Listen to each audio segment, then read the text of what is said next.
Hello friends, Gujarati રસોડુમાં તમારું સ્વાગત છે અને હું છું પલક. આજની તમે આ લોકેશન જોઈને સમજી ગયા હશો કે આપણે એક બહુ જ સરસ જગ્યાએ આવ્યા છે અને ચૂલા ઉપર આજે એક ખાસ વાનગી બનવાની છે. અને આજે આપણી સાથે છે મનીષાબેન પટેલ, જે આપણને ચૂલા ઉપર બહુ સરસ વાનગી શીખવવાના છે. કેમ છો મનીષાબેન? બસ મજામાં.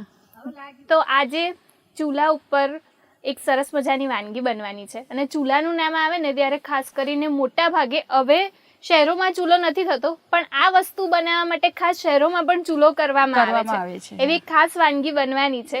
એ શું છે? ખીચું.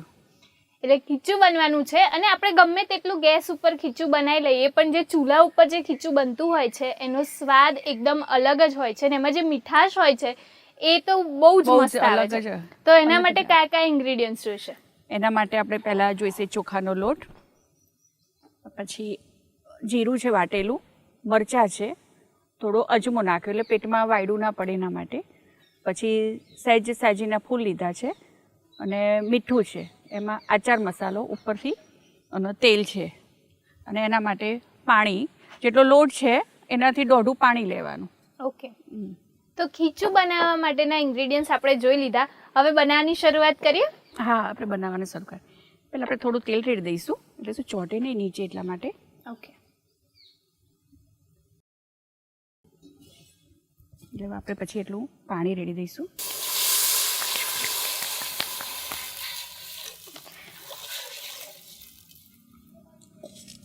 આપણે પાણી લીધું છે એમાં થોડુંક ઉકળવા દઈશું, પછી મસાલા કરીશું આપણે એમાં. હવે આપણે પાણી થોડું ઉકળી ગયું છે એટલે આપણે એમાં થોડો મસાલો કરી દઈશું પહેલાં, એટલે જોડે જોડે એ થઈ જશે. પહેલાં જીરું નાખી દઈશું થોડું, 2 મોટી ચમચી જેટલું. હા, 2 મોટી ચમચી જીરું લીધું છે અને થોડું પીસીને લેવાનું. પીસીને, હા, ખાંડીને થોડું લેવાનું. અને મરચાં 5-6 નંગ જેટલા છે એને બી ક્રશ કરી દીધા છે. એટલે આમાં જેને જેટલું તીખું ખાવું હોય હા, એટલું ખાઈ શકે.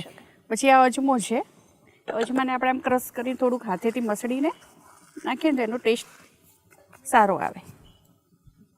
સ્વાદ પ્રમાણે મીઠું, મીઠુંમાં શું છે આપણે લોટનું બી અને પાણીમાં એ પ્રમાણે બંનેનું વ્યવસ્થિત મીઠું નાખી દેવાનું.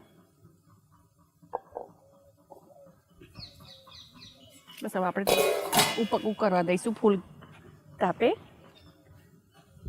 ચૂલા પરનું મીઠું ખીચું છે બહુ જ મસ્ત લાગે, પાપડ બી બહુ સરસ થાય. અને જે તમે કીધું, હવે શહેરોમાં મોટા ભાગે ચૂલા નથી થતા, પણ અમુક જગ્યાએ ખાસ કરીને જે આખા વર્ષની પાપડી થતી હોય ને એના માટે ખાસ ચૂલાના બનાવે, લોટની જ પાપડી કરવામાં આવે. અને એ જે ખીચું છે એનો સ્વાદ બહુ જ સરસ આવે. હા, જોઈએ આપણે હવે થોડું ધીમે ધીમે ઉકળવા માંડ્યું છે.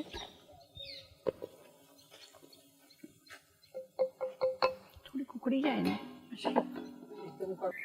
હવે આપણે જોઈ લઈએ, પાણી ઉકળી ગયું છે એટલે આપણે છે ને આમાં લોટ નાખતા જઈશું. પહેલાં સહેજીના ફૂલ નાખી દઈશું, એનાથી છે ને થોડું ટેસ્ટ સારો આવે. ધીમે ધીમે લોટ નાખેલે શું કણીઓ ના પડે, હલાવતું જવાનું. કેટલો લીધો છે લોટ આપણે? આપણે 1 બાઉલ લીધો છે, પછી એના જેટલું 1.5 જેટલું કપ, 1.5 વાટલું આટલું પાણી લીધું છે, અડધું. એક આખો અને એક અડધું, એટલે દોઢું પાણી લેવાનું.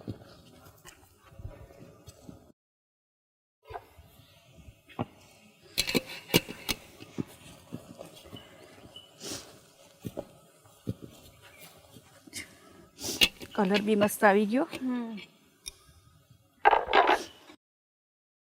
વાને છે ને ધીમા તાપે ચડવા દેવાનું, સીજવા દેવાનું, એટલે મસ્ત સીજી જશે. થોડોક તાપ ઓછો કરી લઈએ. આમાં થોડોક તાપ ઓછો કરી દઈશું એટલે ધીમે ધીમે 5-10 મિનિટ જેટલું ચડવા દેવાનું. પછી આપણે 5-10 મિનિટ થઈ ગઈ છે, આપણે જોઈ લઈએ.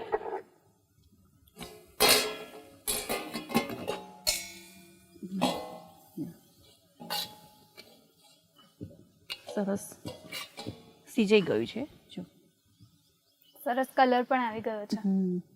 હવે આપણે સર્વિંગ બાઉલ પ્લેટમાં ખીચું કાઢી દઈશું. નીચે ચોટ્યું છે બી સરસ ચૂલાનું. ખીચું બહુ જે ચોટેલું હોય છે ને એ ખાવાની વધારે મજા આવે.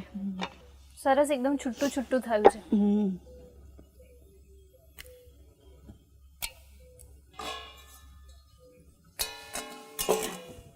હવે આપણે આની ઉપર તેલ રેડીશું અને ઉપરથી મેથીનો મસાલો થોડો કરી, જેને જેટલો લેવો હોય એટલો લઈ શકે. તીખાશ વધારે જોઈતી હોય તો આપણું ખીચું તેલ તૈયાર છે. આપણું ખીચું તો સરસ મજાનું ચૂલા પરનું ખીચું બનીને તૈયાર છે. આનો જે સ્વાદ છે ને એ કંઈક અલગ જ આવતો હોય છે. તમે પણ તમારા ઘરે ચોક્કસથી આ રેસીપી ટ્રાય કરજો અને અમને આ વિડીયોના કમેન્ટ સેક્શનમાં જણાવજો કે તમને આ રેસીપી કેવી લાગી. આ વિડીયોને લાઇક કરો, શેર કરો અને જો હજુ સુધી તમે અમારા ગુજરાતી રસોડુની યુટ્યુબ ચેનલને સબસ્ક્રાઇબ ના કરી હોય તો અત્યારે જ સબસ્ક્રાઇબ કરો.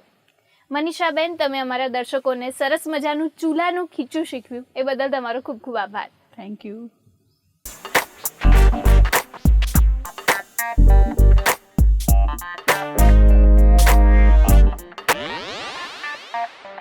Bye.